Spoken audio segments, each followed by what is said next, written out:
Hello বন্ধুরা, good morning. কাল রাত থেকে আমাদের এখানে প্রচণ্ড বৃষ্টি হচ্ছে, কিন্তু বৃষ্টি হলে আর কি করা যাবে বলো, আমাদেরকে তো আমাদের কাজগুলো করতেই হবে। তাই সকাল সকাল ঘুম থেকে উঠে তাড়াতাড়ি করে ছেলের স্কুলের জন্য আগে টিফিনটা বানিয়ে নিলাম, তারপর ছেলেকেও স্কুলের জন্য রেডি করলাম। পরে আমিও রেডি হয়ে ছেলেকে আগে স্কুলে দিয়ে আসলাম। কিন্তু আজকে মনে হচ্ছে না বৃষ্টি আর কমবে, তো ভাবলাম আজকে কী রান্না করবো। বৃষ্টির দিনে খিচুড়ি খাইতে খুব ভালো লাগে, তো আজকে খিচুড়ি রান্না করবো। খিচুড়িটা রান্নার জন্য বসে দিচ্ছি। আর কালকে কিছু মাছের ডিম ছিল, ওগুলোকে আজকে আটটু ভাজিয়ে নিচ্ছি।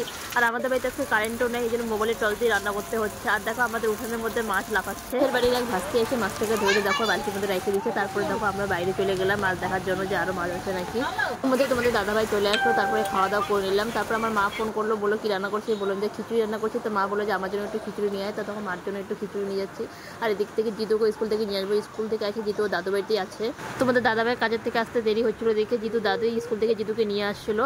তারপরে দেখো আমরা জিতুকে আনার জন্য চলে গেলাম দাদু বাড়িতে। আর আমাদের কাছ থেকে দেখো তোমাদের দাদাভাই কতগুলো আম পারলো, আর এদিকে ওরা দাদু আর নাতি দুজনে মিলে খেলা করতেছে। তারপরে দেখো আমরা বাড়ি চলে আসলাম। আর চলে আসি তো জিতু যখন জলের মধ্যে খেলতে চলে গেল। জিতুকে ওখান থেকে ঘরে নিয়ে আসলাম। ঘরে ঢুকে জিতু বললো বিস্কুট খাবে, তারপর জিতুকে বিস্কুট দিলাম খাওয়ার জন্য।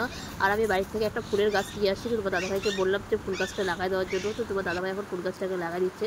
আর দেখো সকালে যে মাছগুলোকে ধরে রাখছি, জিতুগুলোকে দেখে তো খুব খুশি হয়ে গেছে। তোমাদের দাদার দোকানে যাওয়ার জন্য তো রেডি হয়ে গেছে। আর জিতুকে আজকে হরলিক্স খাওয়ার জন্য একটা কাপ দিয়েছে। কাপটা দেখে তো জিতু খুব খুশি। তারপরে তোমাদের দাদাভাই দোকানে চলে গেল, আমরা একটু বাইরে আসলাম। তো বন্ধুরা আজকে ভিডিওটি পর্যন্তই, টাটা।